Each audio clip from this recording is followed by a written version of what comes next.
Lors des formations précédentes, nous avons domestiqué la fonction Excel décalée pour adapter la zone d'impression en fonction de contraintes dynamiques définies par l'utilisateur. Dans l'exemple illustré à l'écran, l'utilisateur émet trois conditions. Il fait son choix sur le continent, par exemple l'Europe à la place des Amériques, et puis il définit un mois de début ainsi qu'un mois de fin. Il pourrait s'agir du mois de juin, que nous étendrions jusqu'au mois d'octobre, pourquoi pas. Et aussitôt, la période concernée, comme vous pouvez le voir, est mise en valeur dans le tableau correspondant au continent désigné. Et s'il choisit d'afficher l'aperçu avant impression, par le raccourci clavier CTRL-P par exemple, c'est précisément cette période pour le bon tableau qui est proposé automatiquement à l'édition. Pour mener à bien cette étude, nous proposons de récupérer tout d'abord ces tableaux, et comme toujours, ce classeur est offert au téléchargement depuis le site bombache.fr. Cette feuille donc héberge trois tableaux représentant trois continents, l'Europe, les Amériques et l'Asie. Chacun dresse les ventes de billets enregistrées par destination pour les mois de juin à décembre. L'utilisateur, nous l'avons vu, peut choisir l'un de ces continents à l'aide d'une liste déroulante en cellule K7. Afin de restreindre la période à analyser, il peut ensuite définir un mois de début et un mois de fin avec de listes déroulantes en cellules respectives K10 et L10. Comme nous l'avons dit, en fonction de ces trois critères recoupés, la plage doit être mise en valeur automatiquement dans le tableau, celui du continent choisi. De plus, la zone d'impression doit s'adapter à cette plage pour proposer l'édition de la période affinée uniquement pour le continent spécifié. Des réglages de mise en page ont été prédéfinis. Vous pouvez le constater en affichant la boîte de dialogue mise en page depuis le ruban du même nom. Tout d'abord, l'orientation de la feuille est définie en paysage. Ainsi, elle peut accueillir plus facilement ces tableaux qui sont plus larges que hauts. L'édition est paramétrée pour centrer la plage résultante dans la largeur et dans la hauteur de la feuille. Enfin, la colonne B, celle des destinations, est définie comme la colonne à répéter sur chaque page de l'impression. En effet, nous allons travailler sur une plage dynamique coïncidant avec la période définie par les mois choisis. Elle ne va donc pas intégrer ces destinations qui sont fondamentales à l'impression pour comprendre les données. Ensuite, si vous déployez la zone nom en haut à gauche de la feuille Excel, vous constatez la présence des intitulés correspondant au continent.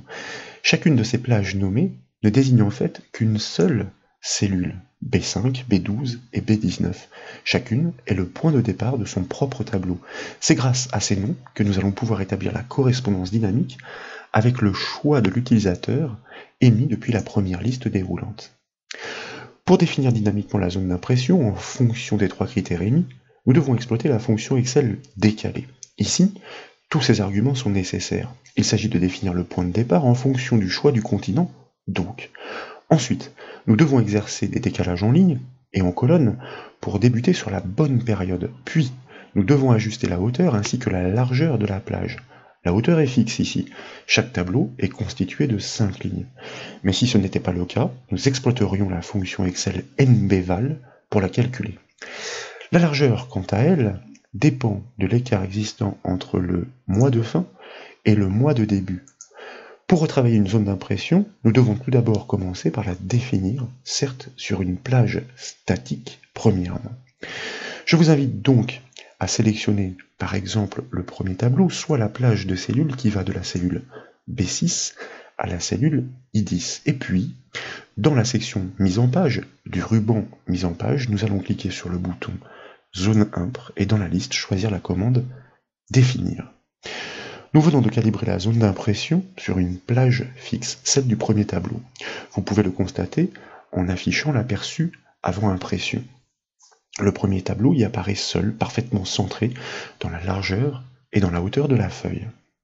Désormais, en haut de la fenêtre Excel, je vous invite à cliquer sur l'onglet Formule pour activer son ruban. Puis, dans la section non définie de ce ruban, à cliquer sur le bouton Gestionnaire de noms. Et dans la boîte de dialogue du gestionnaire de noms, nous allons cliquer sur la plage Zone d'impression pour la sélectionner. Il s'agit précisément de la plage d'édition que nous venons de définir. Elle est effectivement fixe et bornée, comme le rappelle sa syntaxe dans la zone fait référence à. Nous allons supprimer cette syntaxe en conservant le symbole égal, puisque nous allons l'adapter, l'ajuster par formule. Et donc, nous allons exploiter tout d'abord notre fonction d'ajustement, décalé, suivie d'une parenthèse ouvrante, pour accueillir ces paramètres. Nous devons commencer par désigner le point de départ de la plage variable. Comme vous le savez, il dépend du choix du continent. Pour que ce choix soit traduit en cellules du fait des noms attribués, nous devons exploiter la fonction Excel indirecte. Donc, nous inscrivons notre fonction d'interprétation indirecte suivie d'une parenthèse ouvrante. Et puis, nous désignons le continent choisi en cliquant directement sur sa cellule K7. Nous pouvons désormais fermer la parenthèse de la fonction indirecte. Nous venons de définir le point de départ de la plage variable. Nous tapons alors un point virgule pour passer dans l'argument du décalage en ligne. Et là, je vous invite tout simplement à saisir le chiffre 1. En effet, par rapport au point de départ défini sur le nom du continent, l'édition doit débuter une ligne plus bas correspondant à la ligne des mois, et ce, pour chaque tableau. Donc, nous pouvons maintenant taper un point virgule pour passer dans l'argument du décalage en colonne. Pour positionner correctement le point de départ en colonne, nous devons rejoindre la position du mois de début, choisie avec la première liste déroulante. Pour trouver cette position, nous devons chercher la présence de ce mois dans la ligne de titre du tableau correspondant avec la fonction Excel équive. Donc, nous inscrivons effectivement cette fonction de recherche équive suivie d'une parenthèse et nous lui passons l'élément à chercher en cliquant directement sur la cellule du mois de début, c'est-à-dire la cellule K10.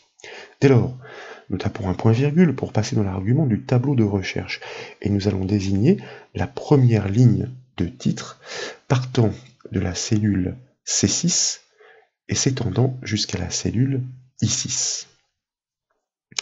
Cette ligne de titre est effectivement commune quel que soit le tableau désigné.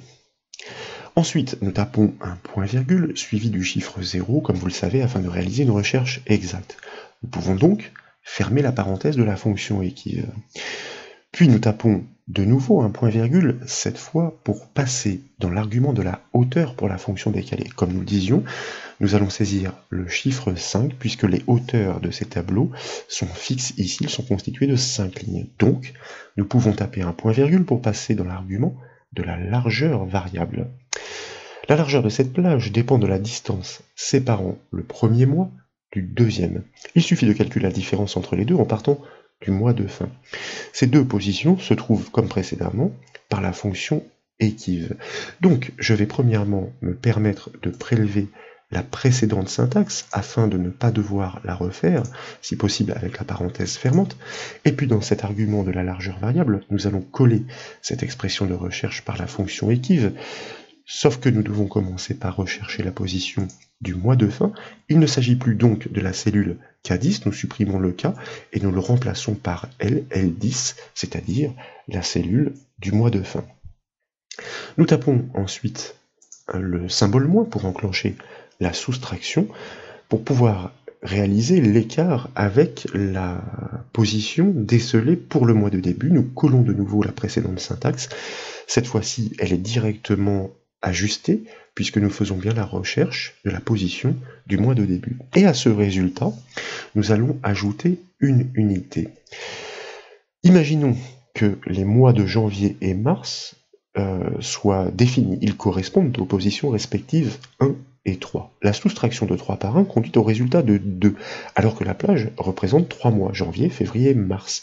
L'unité ajoutée permet donc de corriger ce décalage. Nous pouvons maintenant fermer la parenthèse de la fonction décalée, et à gauche de la syntaxe, je vous invite à cliquer sur le bouton à la coche verte, tout simplement pour la valider. Dès lors, nous pouvons cliquer sur le bouton fermé du gestionnaire de noms pour revenir sur la feuille Excel. Et si vous commandez l'aperçu avant impression, vous constatez que nous obtenons l'édition pour le continent des Amériques sur la période qui va du mois d'août au mois d'octobre. Et si nous revenons sur la feuille, il s'agit bien effectivement du choix Amérique pour la période du mois d'août au mois d'octobre. Et bien entendu, si nous modifions ces paramètres en choisissant par exemple l'Asie, non plus du mois d'août au mois d'octobre, mais par exemple du mois d'août au mois de novembre, et que nous commandions l'aperçu avant impression, eh bien vous constatez que la plage s'est parfaitement ajustée pour le continent de l'Asie pour la période ainsi mentionnée. Comme nous l'annoncions, nous souhaitons maintenant faire ressortir explicitement les cellules de la période désignée pour le bon tableau. Nous appuierons ainsi visuellement l'impact des choix utilisateurs pour produire la zone d'impression variable. Nous devons créer une règle de mise en forme conditionnelle. Celle-ci doit regrouper plusieurs conditions destinées à vérifier les positions en ligne et en colonne pour les cellules passées en revue. Pour débuter, je vous invite à sélectionner l'intégralité des colonnes par les étiquettes de la C jusqu'à la I. Chaque tableau est potentiellement concerné, donc nous allons créer une seule règle sur l'ensemble des cellules qui les croisent. Mais les conditions que nous allons recouper permettront la mise en valeur précise de la période pour le tableau désigné uniquement. La mise en forme sera donc variable et dynamique.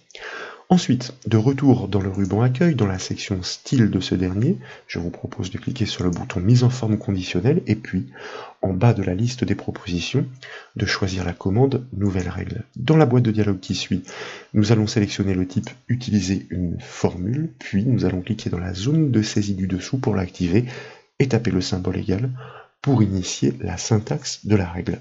Nous commençons par inscrire la fonction permettant de recouper, d'énumérer ces conditions à croiser, la fonction est suivie d'une parenthèse ouvrante. Nous allons commencer à déceler effectivement les positions des cellules grâce à la fonction colonne. Le premier critère consiste à vérifier que cette position est bien supérieure ou égale à la position du mois de début que nous devons rechercher, soit supérieur, alors autant pour moi, puisque en même temps que je commande, je m'aperçois que j'avais doublé ce symbole d'inégalité, donc supérieur ou égal à équive, la position donc du mois de début en cellule K10, que nous recherchons point virgule sur la ligne 6 en partant de la cellule A6, donc jusqu'à la cellule I6 pour englober tous les mois. Nous allons revenir sur ces explications, point virgule 0, pour une recherche exacte et nous pouvons fermer la parenthèse de la fonction équive. Souvenez-vous d'un point important, l'analyse de la mise en forme conditionnelle est chronologique. Toutes les cellules vont donc être passées en revue tour à tour pour tester leur concordance avec les critères réunis. Ici, nous imposons que la position en colonne de la cellule soit nécessairement supérieure ou égale à celle du mois de début désigné par l'utilisateur. Il s'agit en effet de pointer sur la bonne période. Comme la fonction colonne résonne en absolu et que la fonction équive résonne en relatif par rapport à la sélection, pour les faire coïncider, c'est la raison pour laquelle nous avons bien débuté la plage à partir de la première cellule. Ensuite donc, nous tapons un point virgule pour poursuivre l'énumération des critères. Et je vais me permettre de prélever cette syntaxe pour ensuite l'adapter, puisque nous devons borner cette position à l'horizontale. Donc, la position en colonne, dans le même temps, doit être inférieure ou égale à la position repérée pour le mois de fin que nous recherchons. Avec la fonction équive, il ne s'agit plus de la cellule K10, mais de la cellule L10 dans la même ligne. C'est donc bien la fonction équive qui renseigne sur cette position. Cette position horizontale ne doit pas être dépassée. Avec ces deux premiers critères recoupés, nous venons de borner la plage en largeur précisément sur la période choisie. Nous pouvons donc poursuivre l'énumération en ajoutant un nouveau point virgule et cette fois-ci, nous allons étudier la position en ligne des cellules qui sont tour à tour passées en revue. Elle doit être supérieure à la position du point de départ grâce à la fonction ligne. Cette position de départ qui est retournée par le choix du continent que nous devons interpréter car il s'agit d'un nom de plage indirect de quoi? Eh bien du choix de l'utilisateur en cellule K7. Nous fermons bien la parenthèse de la fonction indirecte, puis la parenthèse de la fonction ligne, et à ce score, nous ajoutons une unité. Alors, décidément, effectivement, vous voyez, j'ai frappé des touches qui étaient situées à proximité. La position en ligne doit, pour résumer, utiliser le point de référence donné par le nom du continent pour se positionner sur le bon tableau. Grâce à la fonction indirecte, nous pointons directement sur la cellule ainsi nommée. Nous l'incrémentons d'une unité, puisque, effectivement, nous devons nous positionner à partir des premières valeurs. Et comme il s'agit d'une inégalité stricte, supérieure strictement, eh bien nous allons nous positionner directement 2 lignes plus bas, précisément, sur les valeurs numériques qu'il s'agit de surligner. Nous pouvons taper un point-virgule et comme précédemment, puisque l'essentiel est fait, eh bien je vais me permettre de prélever cette syntaxe, puisque nous devons borner cette position en ligne dans le même temps, nous ne devons pas dépasser la borne inférieure du tableau, donc inférieure ou égale à ligne de indirecte de K7, plus 5 cette fois-ci, puisque nous l'avons dit, nos tableaux sont tous constitués ici de 5 lignes, mais une fois encore, s'ils possédaient des hauteurs variables, nous aurions exploité la fonction Excel nvval pour dénombrer ces lignes. Nous pouvons maintenant fermer la parenthèse de la fonction et qui englobe l'ensemble de cette énumération.